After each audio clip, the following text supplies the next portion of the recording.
తాకట్లో ఉన్న మీ బంగారాన్ని విడిపించి ఆ రోజు ఆన్లైన్ రేటుకి కొంటాం. Sharma gold company. నమస్కారం, వెల్కమ్ టు సుమన్ టీవీ. నేను గీతాంజలి. శ్రావణ శుక్రవారం పూజా విధానం అసలు ఎలా ఉంటుంది, మనం ఏ విధంగా చేసుకోవాలి? శుక్రవారంతో ప్రారంభం అవ్వడం చాలా విశేషం. కాబట్టి ఈ యొక్క శ్రావణ మాసానికంటే ముందు ప్రారంభమయ్యేటువంటి ముందు రోజు అమావాస్య రోజు కాబట్టి లక్ష్మీవారం అంటే లక్ష్మీవారం అంటే చాలా మంది శుక్రవారం అనుకుంటారు. లక్ష్మీవారం అంటే గురువారం. కాబట్టి గురువారం రోజున లక్ష్మీ యొక్క ఆరాధన చేయాలి. ఖచ్చితంగా ప్రదోషకాల సమయంలో అమావాస్య రోజున ఎవరైనా కానీ ఇంట్లో కానీ దేవాలయంలో కానీ నువ్వుల నూనెతో దీపారాధన చేసి ముందుగా లక్ష్మీ ఆరాధన చేయాలి. ఈ అమావాస్య రోజునే ఇంట్లో ఎప్పుడో పెట్టబడినటువంటి దీపపు కుందులు, ఇత్తడి వస్తువులు, ఇత్తడి దేవతా ప్రతిమలు అవన్నీ కూడా ముందు రోజే అంటే శ్రావణ మాసం ప్రారంభం ముందు రోజే శుభ్రపరచుకోవాలి. చక్కగా వాటన్నిటిని కూడా శుభ్రపరచుకొని దీపారాధన చేసుకోవాలి. తదనంతరం ఇక శుక్రవారం ప్రారంభమవుతుంది కాబట్టి చక్కగా ఇల్లంతా కూడాను బూజు దులుపుకొని ఎత్ర శుచి తత్ర దేవతాః.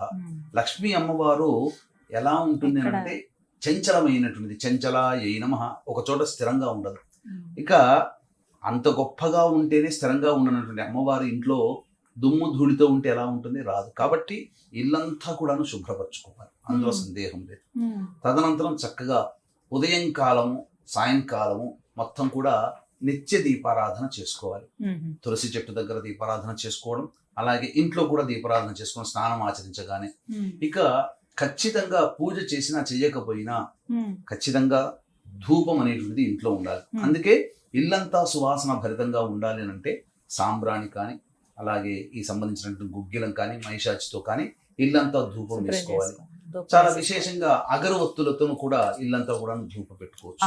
చక్కగా సుగంధ భరితంగా ఇంట్లోకి రాగానే ఒక సమ్మోహనం అనేటువంటిది కలగాలి ఎటువంటి వారికైనా. ఇక ముఖ్యంగా ఈ యొక్క శ్రావణ మాసం అంతా కూడా దానాది కార్యక్రమాలు చేసుకోవాలి. ఎందుకంటే చాలా మంది భక్తి అనేటువంటిది మనకు సరిగ్గా ఆచరించకపోవడం వల్ల అజ్ఞానంతో నది స్నానానికి వెళతారు. నది స్నానం చేయకూడదు, అస్సలు చేయకూడదు. నీళ్లు చల్లుకోవాలి. అందుకనే వ్రతాలకి నియమాలు పెట్టబడి ఉంది. మాఘమాసంలో స్నానం ఆచరించమంది, నది స్నానం. కానీ శ్రావణ మాసంలో ఎందుకనంటే వర్షపు వరదలు ఎక్కువగా ఉంటాయి, అందుకనే నదుల జోలికి వెళ్ళకూడదు. అందుకని నీళ్లు చల్లుకుంటే చాలు. చాలా మంది తెలియక ప్రతిరోజు ఎక్కడ నది పెడితే శ్రావణ మాసంలో తీర్థయాత్రలకు వెళతారు, నది స్నానం చేస్తారు. చేయకూడదు, నీళ్లు చల్లుకోవాలి. ఇక నియమాలు, వ్రతాది నియమాలు అనేటువంటివి ఉండాలి. ఇక అన్నిటికంటే సూపోదానము అని అంటారు. అంటే ఇక్కడ ఏంటనంటే ఈ సంబంధించినటువంటి ధాన్యములు ఏవైతే ఉంటాయో, ధాన్యములు అన్నప్పుడు శనగలు, కందులు, పెసళ్ళు, అలాగే మినుములు, ఇవన్నీ కూడా దానములు కదా, ధాన్యములు కదా. ఇందులో పెసరపప్పుతో చేసినటువంటి నైవేద్యము కానీ పెసరపప్పుతో చేసినటువంటి తీపి పదార్థము అనగా పాయసము లక్ష్మీ అమ్మవారికి చాలా ప్రీతికరం. అందులో చెప్పబడి ఉందమ్మా, శాస్త్రంలో చెప్పబడి ఉంది. కాబట్టి ప్రతి శుక్రవారం రోజున పెసరపప్పుతో చేసిన బెల్లం పాయసం అమ్మవారికి నైవేద్యంగా పెడితే చాలా విశేషం. అందుకనే ధాన్యంలోకి వెళ్ళా పెసరపప్పు అనేటువంటిది చాలా విశేషం. శనగపప్పు కాబట్టి చక్కగా నానబెట్టినటువంటి శనగల్ని, ఉడికించినటువంటి శనగల్ని నైవేద్యంగా పెట్టి అందరికీ పంచవచ్చు. ఇది చేయమని శాస్త్రం. అందులో చాలా మంది వ్రతాలు చేసేటప్పుడు నానబెట్టినటువంటి కొమ్ము శనగలు, హైబ్రిడ్ శనగలు నానబెడతారు. తప్పు. కొమ్ము శనగలని చిన్నవిగా ఉంటాయి, బ్రౌన్ కలర్, అవి మాత్రమే నానబెట్టి ఇయ్యాలమ్మా. ఇవన్నీ కూడా దానం ఇస్తూ రంభాఫలము అంటే అరటి పండ్లని ఎవరికైతే దానం చేస్తారో చాలా విశేషము, చాలా విశేషము. ముఖ్యంగా ఈ యొక్క శుక్రవారాలు అనేటువంటివి, వీటితో పాటుగా శ్రావణ మంగళ గౌరి, లక్ష్మీ అమ్మవారికి సంబంధించి శుక్రవారం అయితే మంగళవారాలకు సంబంధించినటువంటిది లక్ష్మీ గౌరీ అమ్మవారు. కాబట్టి శ్రావణ మంగళవారాలు చేసుకోవడం, శ్రావణ గురువారాలు, శ్రావణ శనివారాలు, శ్రావణ శుక్రవారాలు, శ్రావణ ఆదివారాలు, శ్రావణ సోమవారాలు, ఇవన్నీ విశేషమే, గొప్పదే. కాబట్టి చక్కగా చేసుకోవడం. ఇక ప్రతి శుక్రవారం రోజున లక్ష్మీ అమ్మవారి ఆరాధన చేసుకోవాలి.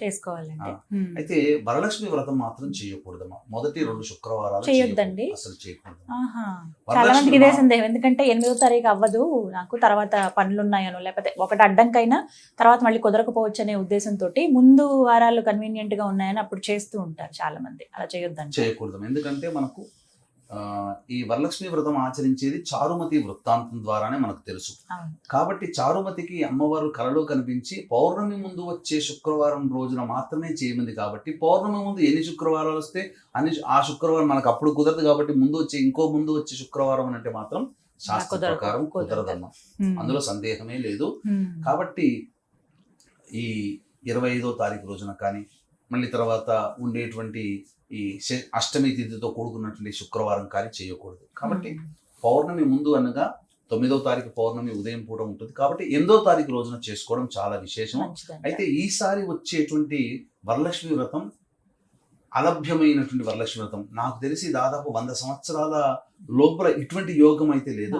దీని గురించి క్లారిటీ నేను ఒకసారి మొత్తం పంచాంగం అంతా తిరగేసి ఖచ్చితంగా ముందు నేను ఖచ్చితంగా క్లారిటీ ఇస్తాను. నా అనుభవపూర్వకం అయితే మాత్రం దాదాపు 100 సంవత్సరాల వరకు ఇటువంటి యోగ్యత అయితే కనబడలేదు. ఎందుకనంటే శ్రావణ మాసం అంటేనే విష్ణువుకు సంబంధించింది. కాబట్టి విష్ణు జన్మ నక్షత్రం శ్రవణ నక్షత్రం. వరలక్ష్మి వ్రతం అంటే లక్ష్మీ అమ్మవారి కోసం చేసేది. పౌర్ణమి అంటే షోడశ కళలతో కూడుకున్నటువంటి లక్ష్మీ అమ్మవారు, లలిత అమ్మవారు. కాబట్టి ఈ 3 పౌర్ణమి, శుక్రవారం, శ్రవణ నక్షత్రం కలిసి వచ్చింది 8వ తారీఖు రోజు. కాబట్టి మహిళామణులందరూ కూడా ఎంతో భక్తి ప్రపత్తులతో సాయంకాలం వరకు కూడా ఉపవాసం ఉండి ప్రదోషకాల సమయంలో సంధ్యా సమయంలో చేసుకుంటేనమ్మా, వ్రతం చేసుకుంటే వరలక్ష్మి వ్రతం కనుక ఈసారి సంధ్యా సమయంలోనే చేసుకోమని చెప్తున్నాను. మిగతా రోజుల్లో మిగతా ఎన్నో సందర్భాల్లో మనం ఉదయం కూడా చేసుకున్నాం. కానీ ఈసారి 8వ తారీఖు రోజున ఉదయం కంటే చతుర్దశి ఉంటుంది మధ్యాహ్నం 1:45. చతుర్దశితో కూడుకున్నటువంటి వరలక్ష్మి వ్రతం కంటే పౌర్ణమితో తిథితో కూడుకుని శ్రవణ నక్షత్రంతో కూడుకున్నటువంటి ఈ యొక్క వరలక్ష్మి వ్రతం చేసుకోవడం మాత్రం అత్యంత ఫలదాయకంగా చెప్పబడింది, శుభమైనటువంటిది. అలాగే చివరిగా గురుగారు కొన్ని సందేహాలండి. ఈ శుక్రవారం రోజున చేసేటప్పుడు అమ్మవారి ఫోటో కొంతమంది ఈ మాసంలో తెచ్చి పెట్టుకుందాం అనుకుంటున్నామండి పూజా మందిరంలో, గతంలో అది పాడైపోయింది అనుకున్న వాళ్ళు, ఎలాంటి లక్ష్మీ అమ్మవారి ఫోటో ఇంట్లో ఉంటే మంచిది పూజా మందిరంలో? ఇక్కడ లక్ష్మీ అమ్మవారికి సంబంధించి ఉండేటప్పుడు చాలా మంది చేస్తున్నటువంటి ఒక చిన్న మిస్టేక్ ఏంటంటే కేవలం లక్ష్మీ అమ్మవారిని మాత్రమే పూజిస్తున్నారు. కాదు, నారాయణుని కూడా పూజించాలి. అనగా విష్ణు భగవాన్ని కూడా పూజించి అప్పుడు లక్ష్మీ అమ్మవారి ఆరాధన చేయండి, సంపూర్ణమైనటువంటి లక్ష్మీ అనుగ్రహం కలుగుతుంది. ఇక చిత్రపటంలోకి అయితే అమ్మవారు చెంచలాయై నమః అంటే గొప్పగా ఏదో రవివర్మ పెయింటింగ్ గీసాడనో, ఏదో మార్కెట్లో దొరికినన్ని అమ్మవారు ఇలా నడుస్తూ ఉన్నటువంటిది, పాదం పెడుతున్నటువంటి ఫోటోలు ఇలాంటి పెడతారో అలాంటివి పిచ్చి పిచ్చి ఫోటోలు పెట్టుకోకండి. అమ్మవారు పద్మాసనే పద్మస్థితే పద్మాలయే అన్నట్టుగా అమ్మవారు పద్మం మీద కూర్చుని ఉండి ధనరాశిని కురిపిస్తున్నట్టుగా ఉండి, నవ్వుతూ ఉండి, చతుర్భుజాలతో కూడుకుని ఉండి, వెనక గజములు ఆనందోత్సాహంతో తొండము ఎత్తి ఉన్నటువంటి సందర్భంగా ఉండి అటువంటి అమ్మవారి చిత్రపటాన్ని పెట్టుకోండి. తప్పకుండా మీకు కలిసి వస్తుంది. ఇంకా విశేషమైతే నారాయణుడి యొక్క హృదయంలో కానీ వెంకటేశ్వర స్వామి హృదయంలో లక్ష్మీ అమ్మవారి ఉండి ఈ విధమైనటువంటి కూర్చొని ఉన్నటువంటి పద్మాసనంలో పద్మము మీద కూర్చున్నటువంటి అమ్మవారినే మీరు తెచ్చిపెట్టుకుంటే ఇంకా విశేషం. లక్ష్మీ అమ్మవారి పూజ చేసేటప్పుడు ఏకకాలంలో లక్ష్మీనారాయణ యొక్క ఆరాధన చేసిన ఫలితం దక్కుతుంది. ఏ రంగు విశేషం అండి అమ్మవారికి? లక్ష్మీ అమ్మవారికి ఎరుపు వర్ణము మరియు ఈ సంబంధించినటువంటి పచ్చ, ఆకుపచ్చ చాలా విశేషమైనటువంటి. కాబట్టి అంటే ఇంకా చెప్పుకుంటే ఏదో మూఢత్వం ఇంకా అజ్ఞానంలోకి అంటున్నామని అనుకుంటుంటారు. కానీ వాస్తవానికి ఏ దేవతని మనం ఉపాసన చేస్తామో ఆ దేవతా వస్త్రాన్ని ఆసనంగా చేసుకోమని శాస్త్రం చెప్పబడి ఉంది.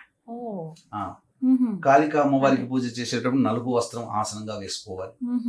అలాగే బగలాముఖి అమ్మవారికి పూజ చేసేటప్పుడు పసుపు రంగు వస్త్రము, పసుపు మాలతో చేయమని మరి ఇవన్నీ చెప్పబడి ఉన్నాయి.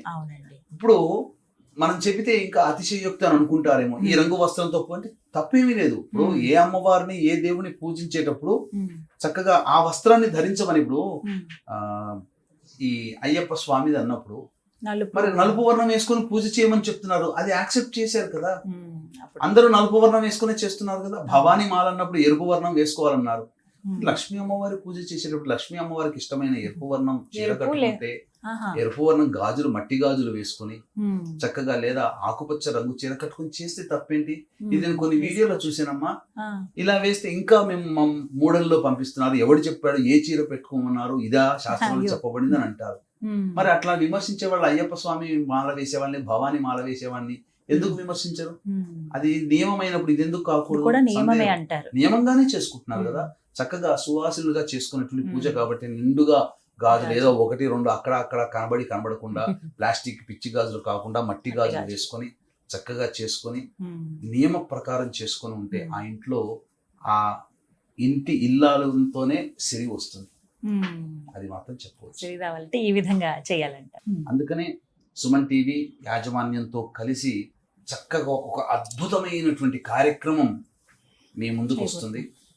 అతి త్వరలో 1వ తారీఖు తర్వాత వీడియో రిలీజ్ చేయడం జరుగుతుంది. అందులో 16 లక్ష్మీ దేవతల యొక్క అద్భుతమైనటువంటి వర్ణనతో కూడుకున్నటువంటి ఆవాహన, మీరు ఇంతవరకు కని విని ఎరగనటువంటి అద్భుతమైనటువంటి అమ్మవారి విశేష కీర్తితో ఈ అమ్మవారి పూజ చేయడం జరుగుతుంది. చక్కగా ఆ వీడియో రిలీజ్ అవ్వగానే లైక్ చేసుకొని పెట్టుకుని తర్వాత ఎప్పుడు కావాలంటే అప్పుడు చూసుకొని చక్కగా మీ ఇంట్లో 8వ తారీఖు రోజున పూజ చేసుకునే సందర్భంలో ఆ యొక్క 16 లక్ష్మీ దేవతల పూజ అన్నప్పుడు అక్కడ మీరు ఆన్ చేసి పెట్టుకొని ఇంట్లోనే మీరు పూజ చేసుకుంటే అదే విధంగా వీడియో మీకు అందించడం జరుగుతుంది. అద్భుతం, ఇంక అందులో సందేహమే లేదు. ఇక అమ్మవారిని మీరు ఈ సంవత్సరం చేసుకుంటారు. వీక్షించేటువంటి మహిళా ప్రేక్షకులు ఎంత గొప్పగా చేసుకున్నాను, ఎంత అద్భుతంగా చేసుకున్నాను, ఎన్నడూ నేను చేసుకోలేదు అనే భావన మీకు కలుగుతుంది. వెయిట్ చేయండి వీడియో కోసం, తప్పకుండా అతి త్వరలో మీకు అందించడం జరుగుతుంది. కాబట్టి మళ్ళీ చెప్తున్నాను, పౌర్ణమి శ్రవణ నక్షత్రం ఇటువంటి శుక్రవారంతో కూడుకున్న రోజు మళ్ళీ రాదు. సాయంకాలమే చేసుకొని దీన్ని దృష్టిలో పెట్టుకుని మన పీఠం ఆధ్వర్యంలో ఇంతటి మహత్యమైనటువంటి మహిమాన్వితమైనటువంటి శ్రవణ నక్షత్రం శుక్రవారం పౌర్ణమి తిథితో కలిసినటువంటి రోజున షోడశ లక్ష్మీ దేవతల యొక్క హోమాది కార్యక్రమాలు చేయడం, మీ గోతనామాలతో జపించడం జరుగుతుంది. ఇందులో పాల్గొన్నటువంటి ప్రతి వారికి కనుక గోతనామాలు నమోదు చేసుకున్నటువంటి వారికి అందరికీ కూడా తామరమాల, లక్ష్మీ అమ్మవారికి సంబంధించినటువంటి తామరమాల మీకు అందివ్వడం జరుగుతుంది. అవకాశం ఉన్న వాళ్ళు కార్యక్రమం తదనంతరం కాంటాక్ట్ చేసి పూర్తి వివరాలు తెలుసుకోవచ్చు, ఎలా నమోదు చేసుకోవాలి. ఈ కార్యక్రమంలో నమోదు చేసుకోవడం ద్వారా ఉద్యోగము, సిరి సంపదలు, ఆర్థిక బాధలు, దాంపత్య సమస్యలు, సంతాన సమస్యలు 1, 2 మన జీవితంలో ఎదగడానికి ఏది కావాలో అన్నీ ఈ అమ్మవారి అనుగ్రహం వల్ల కలుగుతాయని చెప్పవచ్చు. ధన్యవాదాలు గురుగారు, చాలా చక్కగా వివరించారు. సర్వం శ్రీ ఉమామహేశ్వర పరబ్రహ్మార్పణమస్తు.